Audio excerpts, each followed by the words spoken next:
Hello, I am Nicholas Dye, and my project will be on Boss Tweed.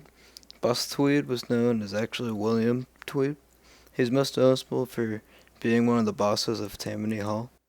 He was also criticized by a lot from how he used his power.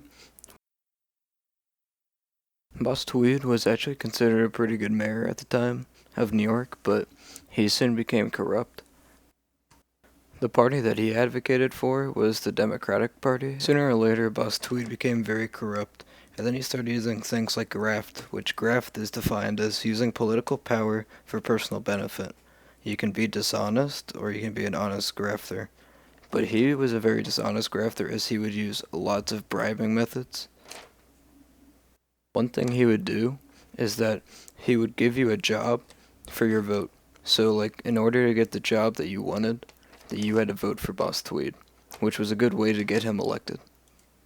Now on to the more action side of Boss Tweed, when it came to stuff like bribery and all this kind of things.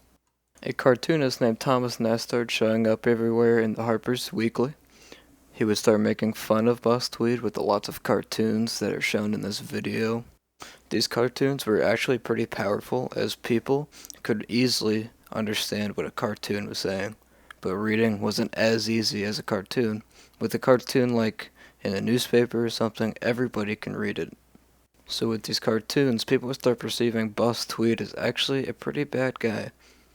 So he was talking to one of his associates, and he said something along the lines that's saying, I really care about these cartoons because most of my people that even vote for me can't read. So people started to want him to be arrested. So a man named Samuel J. Tilden was a reform lawyer. He overthrew Tweed, and the state sued him for. So upon Boss Tweed's arrest, he had a bunch of weird circumstances that not a lot of other people have, as he was actually allowed a daily trip to see his family, but at one time off on a trip, he escaped to Spain. But then when he was in Spain, somebody recognized him through a Thomas Nast cartoon, which got him back into jail.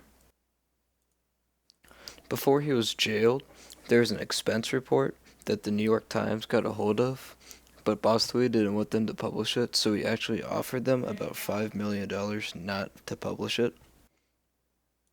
But the New York Times actually declined the offer.